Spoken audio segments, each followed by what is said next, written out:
Tonight, you're about to hear the part of the Chris Watts case almost nobody knows, the new leaks from November 2025 that paint a picture darker than anyone expected. A part buried beneath prison walls, sealed reports, and voices that were never meant to reach the outside world. How did no one see this coming? How did something this violent, this sudden, sit quietly beneath the surface for so long?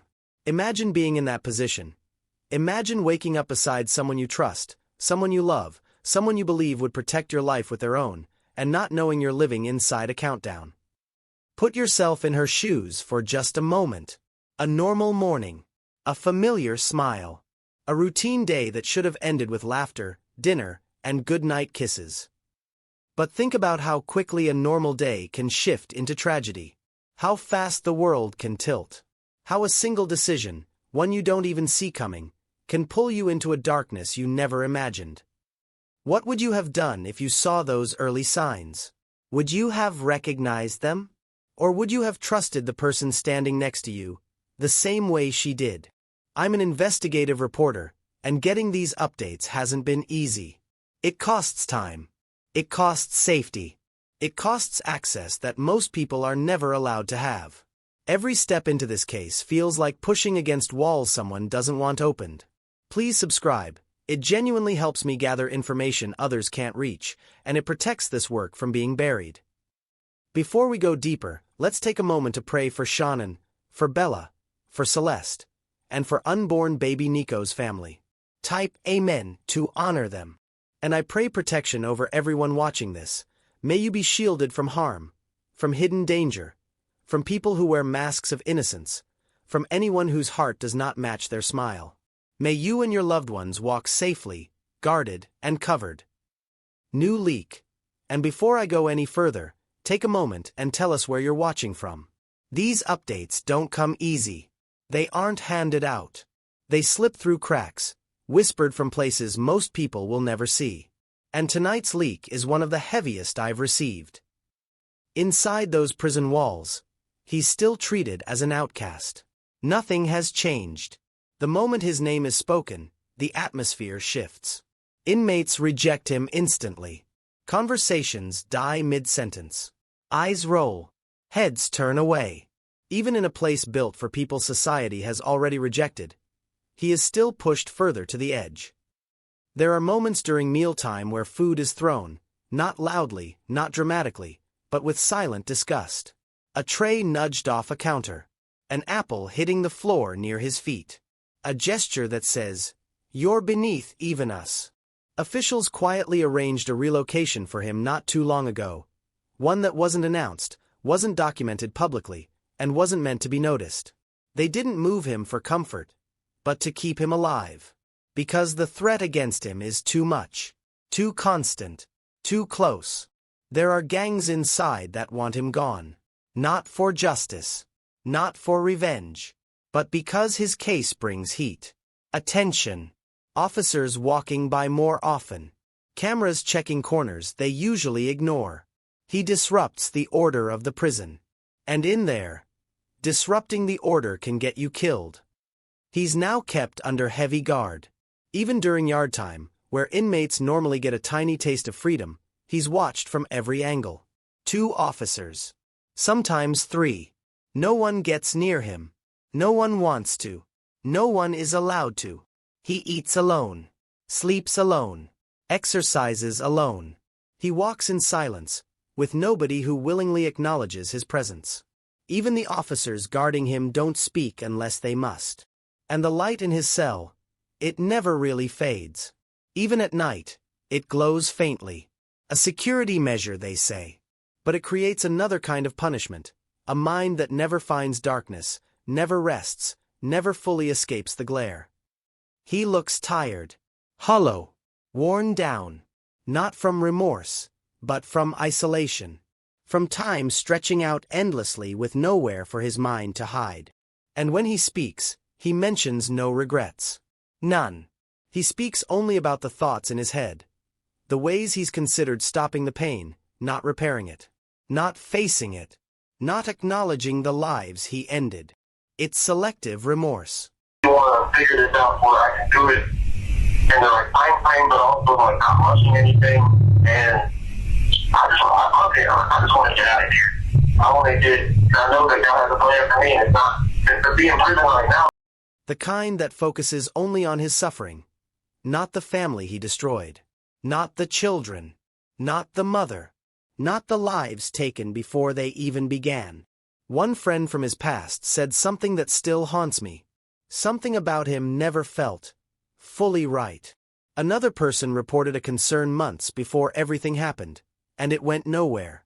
The system saw smoke and ignored the fire. The system failed them. Stay with me, because what happens next exposes the part of the case almost nobody knows. Stories like this remind us how fragile safety can be. If more people heard the early warning signs, cases like this might end differently. These new leaks, they come from the mailroom, from the dark wing of the prison where high-risk inmates receive restricted correspondence. And what they reveal is disturbing. Letters. Dozens of them. Some from strangers. Some from repeat senders. Some from people you'd never expect. Women, many of them young, some of them married, a few of them supposedly religious, writing him long, emotional letters filled with romance. They write about forgiveness fantasies, about believing he's changed, about wanting to heal the broken parts of him. One even wrote, "And this is real. Chris, you were pushed too far. I understand you. I feel your pain from here." Why are they doing that? Why does a man who destroyed his own family still attract admiration? Some psychologists call it affection formation toward extreme offenders. Others call it loneliness. Some call it fascination with danger. But inside these letters, you can see something deeper, something darker, something unsettling. A few women actually visited him, sat across from him, smiled, told him they believed he was misunderstood, told him they didn't see a monster, their word, not mine, told him he deserved love. One even said she prayed for him more than she prayed for her own children. And the part that makes this even worse, he writes back. Carefully constructed replies. Soft words. Apologetic tone, but only when talking about himself. Never the victims. Never the children. Never the family he destroyed. In his letters, his tone is manipulative. Charming in a rehearsed way. Calculated. Every sentence sounds like someone trying to rewrite the story and put himself at the center of sympathy. He is crafting a different escape. Not a physical one. Not a prison break. But an emotional escape. A reputation escape. A way to reshape how people see him. A way to build a small group of outsiders who will defend him, even when the truth is undeniable. How shocking is this? A man who ended the lives of his own family, being admired. And here's the part most people overlook, the moment that could have prevented everything. Months before it happened, someone raised a concern about him. A coworker, a friend, a small detail, dismissed. A warning sign that never reached the right hands. A ripple that could have changed the entire course of history. But it went nowhere. Just another note on a desk. Just another sentence in a file. Just another moment the system failed. And now, instead of facing real remorse, he's receiving letters, admiration, validation, escape routes written on paper. Stay with me, because the next leak shows a shift in his behavior that even the guards didn't expect. In the past months, his relatives began speaking publicly again. Not loudly, not proudly, but in quiet interviews, small statements, comments slipped into church gatherings. No matter what, we believe you and we want you to fight, no matter what. If a lawyer comes up to you, take it. Take it. Okay, we'll slow down. We'll slow down. We'll slow down. I know we only got a few minutes. I know. I want to get everything we need to get out to you. This is Joanne. I love you and I believe in you wholehearted. We all do. And you were railroaded. Oh my goodness. We love you. We love you, Chris. We love you. We love you more than anything. We're all okay? We're all right here. We're right here, and don't you give up. Whispers shared with distant cousins. His mother spoke first, and her words were simple, almost painful to hear. No matter how you feel about the case, no matter what you do, we love you. It's a sentence loaded with denial, with grief, with confusion, but also the impossible weight of a mother trying to love a child she no longer recognizes. How does a parent process something like this? How do you love someone after they've taken everything from someone else's family? Neighbors who once smiled at him, who waved at him from their driveways, who attended cookouts and children's birthday parties, now refuse interviews, not because they're hiding something, but because even the memory of standing next to him feels like a betrayal of the victims. Some won't even say his name. One neighbor reportedly said, "I don't want to remember that version of him, because now I don't know if that version was ever real." Childhood friends, the ones who knew him decades before this happened, shared something that struck investigators hard. He was quiet, too quiet, not shy, not introverted, just detached. A silence that wasn't peaceful, but empty. And inside prison, he fills that emptiness with stories. Stories where he is the victim. Stories where things got too hard. Stories where his children, the same children whose lives he ended, call him a hero. Not in reality, but in the fantasies he tells himself. Daddy is a hero. He helps me grow up strong. He helped me snuggle too. He reads me books. He ties my shoes. If you're a hero, blue and blue, my daddy, I love you. Oh, I love. Get up, get on the floor. Hot dog, hot dog, hot dog. 1, 2, 3, 4, hot dog, hot dog. It's a brand new way, what you waiting for? Get up, stretch out, get on the floor. Hot dog, hot dog, hot diggity dog. Hot dog, hot dog, hot diggity dog. It's a brand new way, what you waiting for? Get up, stretch out, step on the floor. Hot dog, hot diggity dog. Hot dog, hot diggity dog. Anyway, what you waiting for? Get up, stretch out, get on the floor. Hot dog, hot diggity dog. Hot dog, hot diggity dog. Brand new way, what you waiting for? Get up, stretch out, get on the floor.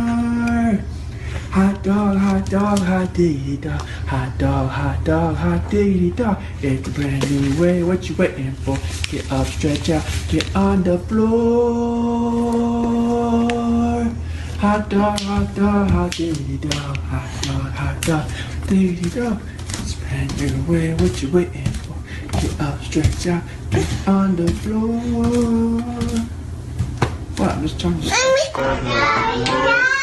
Sweet. Thank you for the food we eat. Thank you for the birds I see. Thank you, God, for everything. Amen. See, that one. Okay. Papa, see. Mommy! Papa, see my nose hair. Are you ready? Yeah, go. Set. Go. Are you hanging off? That way.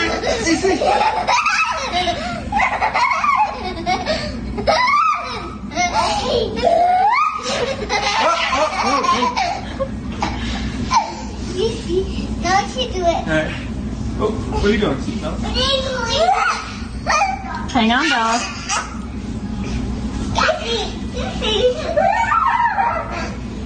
Cece.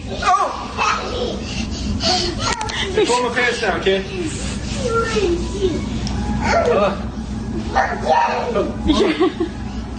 think I'm made of steel or something? Ella. Let's see. Get down. Get all down. Here, Cece. Cece, you want to do it again? Yeah. Okay. Watch your toes. Get my phone. Give me the phone, Cece. I see you, Celeste. I got the phone. Huh? Try to balance yourself out a little more, kiddo. Bella, don't jump. Alright, ready? Yeah. Hit it down there. Hit it, Bella. Hard. Hit it hard. Bend down and hit it. Come on. Oh! Nice. Nice. There are no words to adequately describe the unimaginable tragedy that brings us before this court today. By my comments, I'm not even going to try to express the horror, the pain, or the suffering that the defendant has caused to these families, to this community, and to all who are a part of this investigation. However, I do want to spend a few minutes sharing with the court the details of the crime, as so far you've only had an opportunity to review the affidavit and a few facts here and there that have been offered to the court in the motions and pleadings that have been filed. The questions that have screamed out to anyone who will listen since August 13th of 2018 are why and how. Why did this have to happen? How could a seemingly normal husband and father annihilate his entire family? For what? These are the questions that only one individual in this courtroom or on this planet knows the answers to. I fully expect we will not receive the answers to these questions today, nor will we at any point in the future. I don't expect that he will ever tell the truth about what truly happened or why. Even if he did, there is no rational way that any human being could find those answers acceptable responses to such horrific questions. The best we can do is try to piece together some kind of understanding from the evidence that is available to us. And the evidence tells us this. The defendant coldly and deliberately ended 4 lives. Not in a fit of rage, not by way of accident, but in a calculated and sickening manner. Shanann was 34 years old. She had married the defendant in November of 2012. Over the weekend leading up to August 13th, she had been at a work conference in Phoenix, Arizona, and returned home in the early morning hours of August 13th. We know that she got home about 1:45 in the morning. The doorbell camera on their home shows her arriving back home from the airport. Shortly thereafter, at least according to the defendant, they had what he referred to as an emotional conversation about the state of their marriage and about what their lives would look like going forward. What was said during that emotional conversation, only he knows. What we do know is that shortly after that, the defendant strangled her to death with his own hands. We know that he slowly took her life the morning of August 13th. We know that this was not done in an uncontrolled, vengeful manner that he tried to describe to agents from CBI and the FBI. If that were the case, you would expect to see vicious, horrible bruising about her neck, shoulders, and face. You would expect to see the hyoid bone in her neck broken. You would expect to see some kind of defensive wounds on his body as she struggled and fought for her own life. None of those are present. The only injuries that were on Shanann's body were one set of finger or bruising, what appeared to be fingernail or finger mark bruising to the right side of her neck. We know that our experts will tell us that it takes 2 to 4 minutes to strangle someone to death manually with their own hands. The horror that she felt as the man that she loved wrapped his hands around her throat and choked the life. Age 3 must have experienced or thought as their father, the one man on this planet who was supposed to nurture and protect them, was snuffing out their lives. They both died from smothering. Let me say that again. The man seated to my right smothered his daughters. Why? Imagine the horror in Bella's mind as her father took her last breaths away. Your Honor, understand very clearly, Bella fought back for her life. The frenulum, the connective tissue between her upper lip and her gum, had a centimeter and a half laceration. She bit her tongue multiple times before she died. She fought back for her life as her father smothered her. Celeste had no such injuries. In fact, she had no external injuries at all. But according to the medical examiner, she was smothered nonetheless. The defendant then methodically and calmly loaded their bodies into his work truck, not in a hasty or disorganized way. He was seen from the neighbor's doorbell camera backing his truck into the driveway, going back and forth into the house and back out to the truck 3 different times, 1 time for each of their bodies. He then drove them away from their family home 1 final time, intent on hiding any evidence of the crimes that he had just committed. In one final sign of callousness for his wife, his daughters, and their unborn son, and their remains, he drove them to a location that he thought no one would ever find them, to one of the oil tank batteries with which he was so familiar. He knew this was safe. He had texted a coworker the night before saying, "I'll head out to that site. I'll take care of it." He had carefully ensured that he would be alone in the middle of the plains to secrete away the remains of his family in a place that he hoped they would never be found. In one final measure of disrespect for the family he once had, he ensured that they would not be together, even in death, or so he thought.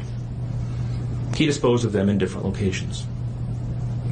He buried Shanann and Nico in a shallow grave away from the oil tanks. Bella and Celeste were thrown away in the oil tanks at this facility. Different tanks, so these little girls wouldn't be together in death. Imagine this, Your Honor. This defendant took those little girls and put them through a hatch at the top of an oil tank, 8 inches in diameter. Bella had scratches on her left buttocks from being shoved through this hole. A tuft of blonde hair was found on the edge of one of these hatches. The defendant told investigators that Bella's tank seemed emptier than CC's because of the sound that the splashes made. These were his daughters. Significantly, when his co-workers arrived at the tank battery later that morning, to a person, they all described him as acting completely normally. It was a normal work day, even while his daughters sank in the oil and water not far away from him. And then his efforts at deception truly began. We've all seen the emotionless interviews that the defendant gives to the local media asking for help in locating his family. We watched as he claimed that the house was empty without them, and that he hoped that they were somewhere safe, and that he just wanted them to come home. He told, what is striking about this case, Your Honor, beyond the horrors that I've already described to you, is the number of collateral victims that he created by his actions. While he stood in front of TV cameras asking for the safe return of his family, scores of law enforcement officers, neighbors, friends and family scoured the area, fretted for their safe return. They texted him begging for any information and sending him their best wishes, all the while he hid what he had done. The list of indirect victims does not end there. Think of the firefighters and the Colorado State Patrol hazmat experts who had to don protective suits and who were called upon to pull Bella and Celeste out of those oil tanks. Or the coroner employees who had to conduct these autopsies. Or the victim assistants who frantically attempted to ease the suffering of those affected. All of this, Your Honor, for what? Why? Why did this have to happen? His motive was simple, Your Honor. He had a desire for a fresh start, to begin a relationship with a new love that overpowered all decency and feelings for his wife his daughters, and unborn son. While Shanann texted the defendant over and over again in the days and weeks leading up to her death, attempting to save her marriage, the defendant secreted pictures of his girlfriend into his phone and texted her at all hours of the night. While Shanann sent the defendant self-help and relationship counseling books, one of which, ironically enough, was thrown in the garbage, he was searching the internet for secluded vacation spots to take his new love in researching jewelry. And while Shanann took the girls to visit family in North Carolina, the defendant went to car museums and the sand dunes with his new girlfriend. The stark contrast between the subjects of their internet and text content is absolutely stunning. Even the morning after he killed them and disposed of their bodies, he made several phone calls. One was to the school where the girls were supposed to start, telling the school that the girls would not be coming to school anymore, that they were being unenrolled, presumably to give him some more time before law enforcement notification about them going missing. He contacted a realtor to start discussing the selling of his house, and he texted with his girlfriend about their future. None of this answers the questions of why, however. If he was this happy and wanted a new start, get a divorce. You don't annihilate your family and throw them away like garbage. Why did Nico, Celeste, Bella, and Shanann have to lose their lives in order for him to get what he wanted? Your Honor, justice demands the maximum sentence under the agreement reached by the parties. As you will recall, the agreement calls for life sentences as to Shanann, Bella, and Celeste, and all of those to run consecutively to one another. It also calls for the count of unlawful termination of a pregnancy as to Nico to run consecutively to counts 1, 2, and 3. I would suggest that the extreme aggravation present in the defendant's conduct and in the efforts that I have described mandate that the sentences for counts 7, 8, and 9, the tampering with a deceased human body, each be the maximum of 12 years, and that those sentences run consecutively to one another. It is very clear that each of these acts, that these were not the subject of one act, but each oil tank that he walked up with his daughter's bodies and the hole that he dug for his wife and unborn son mandate a mandatory consecutive sentence.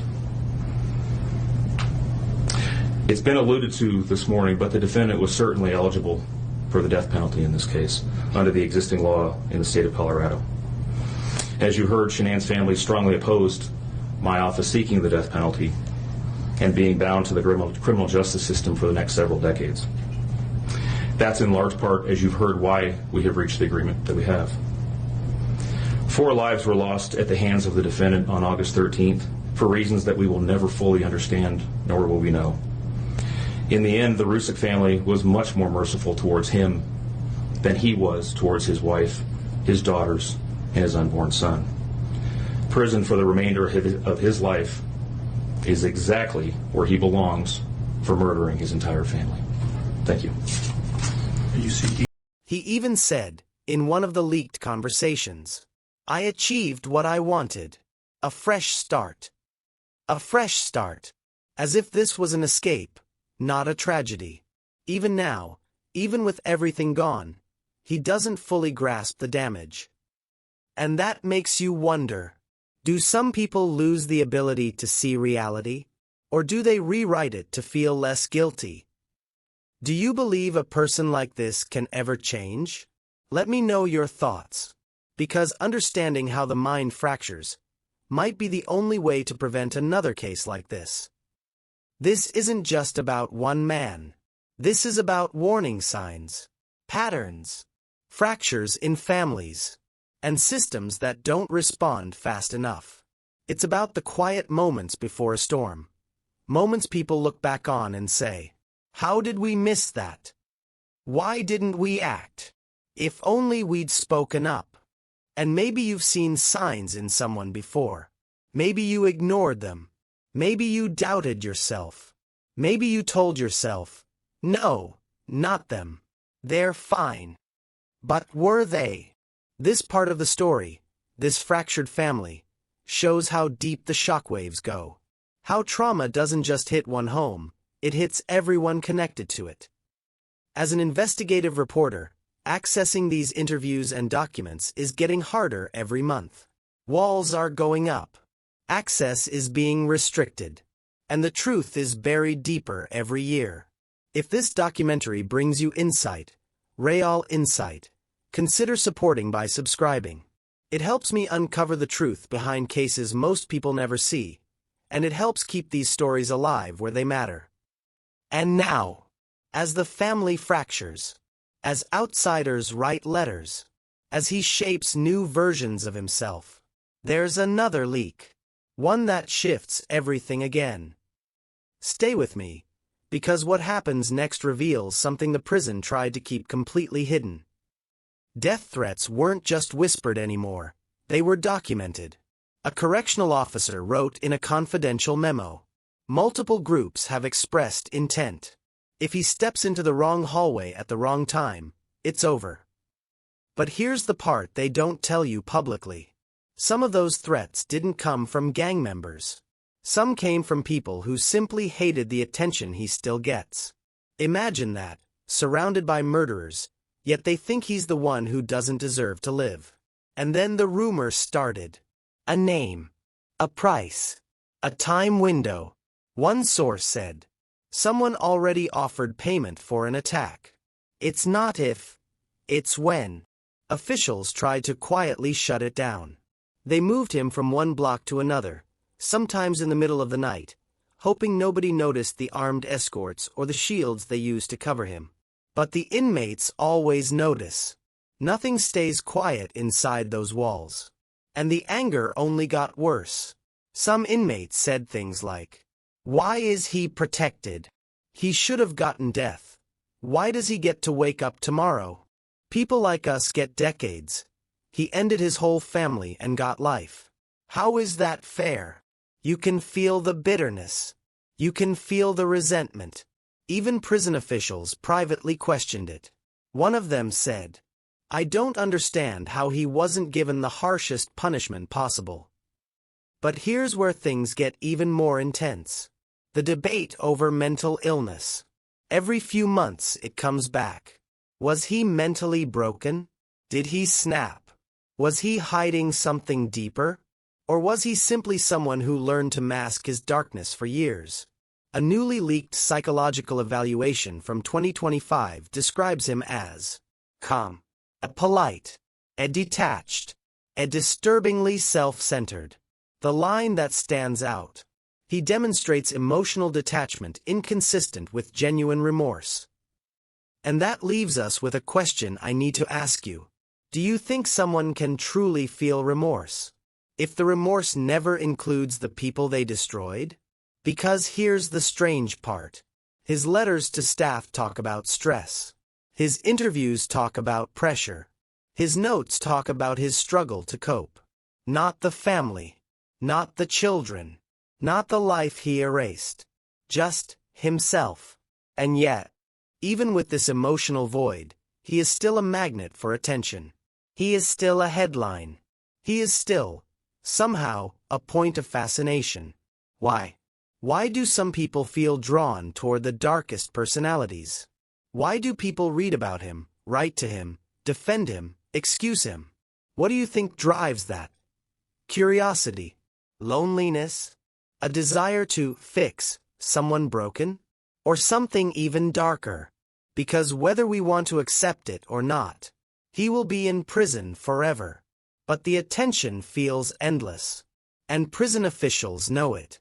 They know every leak becomes a headline. Every rumor becomes a debate. Every document becomes a spark online. A guard said, "It's like the case refuses to die. Even inside here, it haunts everything." And that brings us to the moment I need you to stay for. The moment hidden in the files nobody was supposed to see. The one that changes everything.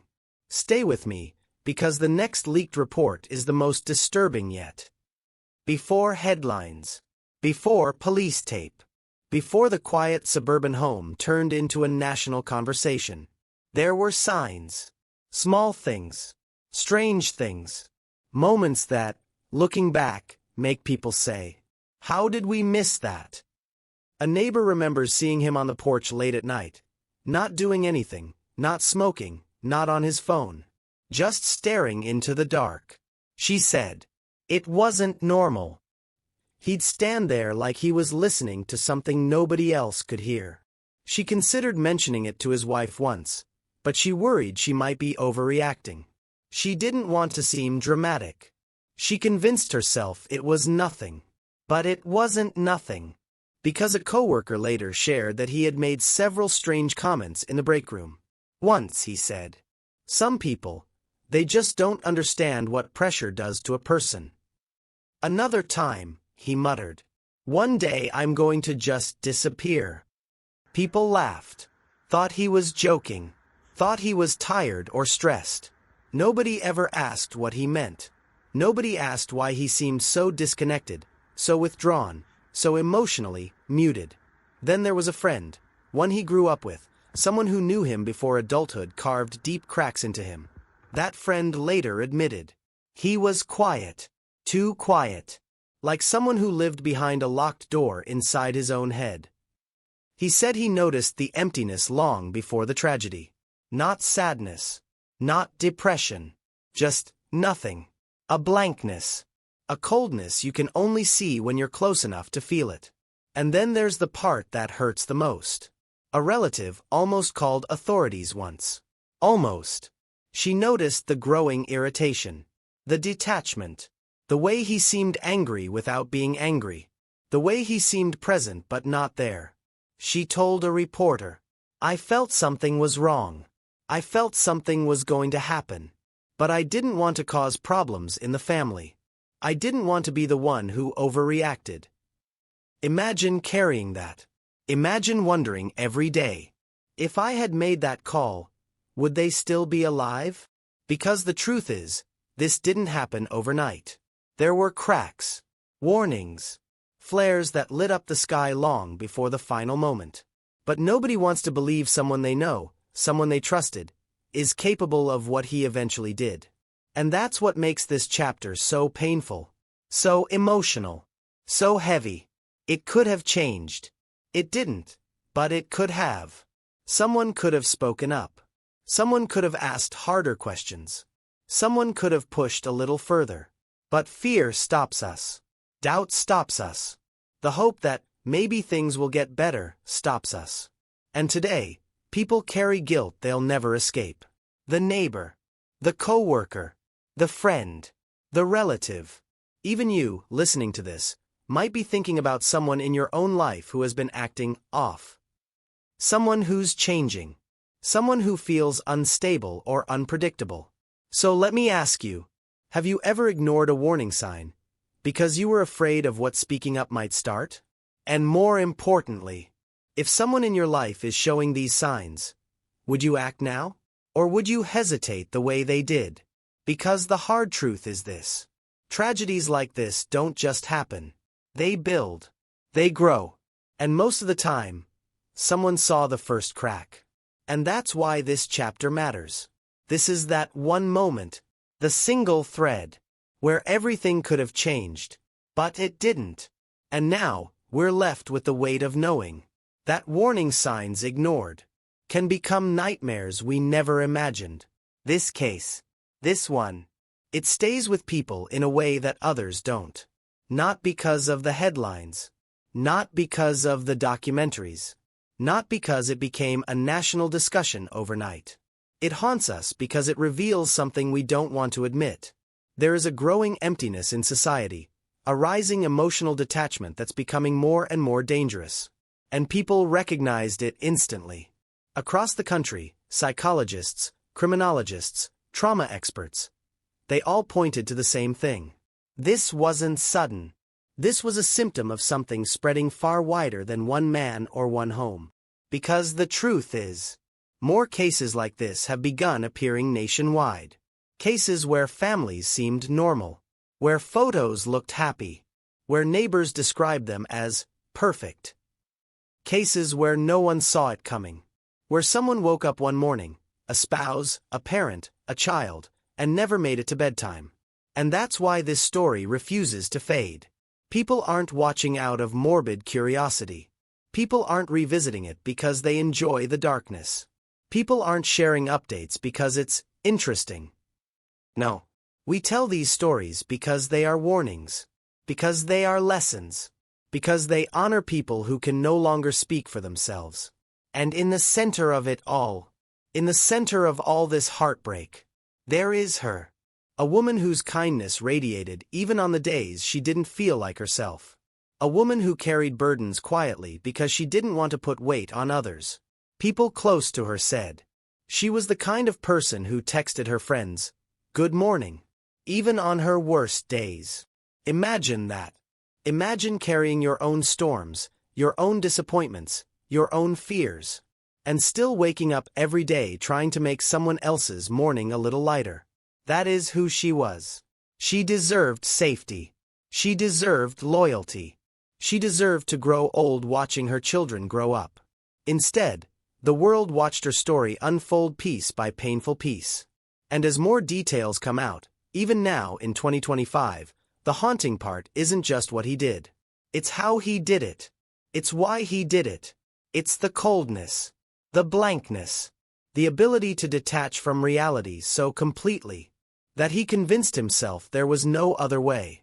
And that's where the deeper questions begin, not just about him, but about humanity today. Because people wonder, how does someone become that emotionally empty? How does someone hide that much darkness behind a smile? How does a tragedy like this grow in silence until it explodes? So now I ask you, honestly, what do you think pushed him over the edge? Was it internal? Was it pressure? Was it obsession? Was it entitlement? Or was it something darker, something he'd been hiding all along? And then another question. Do you think society is changing in a way that makes tragedies like this more common? Some believe it's stress. Some believe it's broken relationships. Some believe it's untreated mental illness. Some believe it's a new wave of emotional numbness. Whatever the reason, this case forces us to confront uncomfortable truths about the world we live in now. And maybe that's why, years later, people still feel a chill just hearing his name. Maybe that's why, even today, we replay the details, looking for answers. Maybe that's why, even now, you're listening, because a part of you senses how fragile life truly is.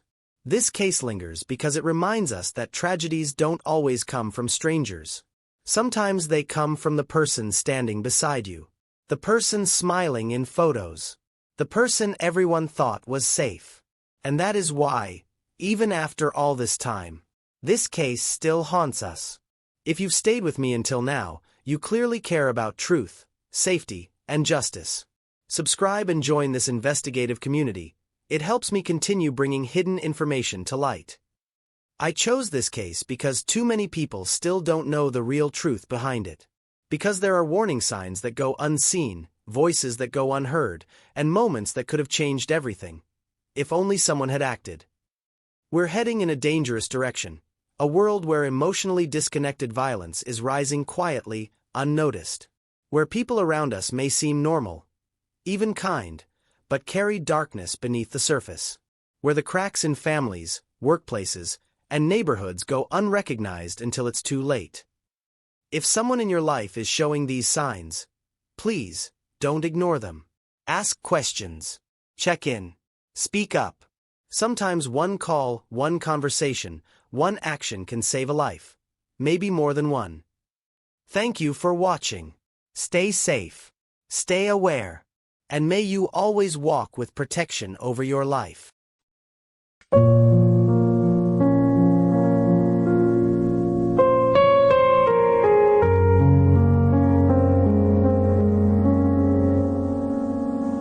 They woke with stars still on their cheeks, little feet that ran too soon. They held the world in sleepy hands and vanished from the room. She sang them songs in quiet light. He took them in like but monsters wear the kindest face, and sometimes look like you. They never got to grow, to fall, to fly. They never grow, to fall, to fly. They never ask the reasons why. A bedtime kiss became goodbye. 3 names the angels now reply. They never got to grow.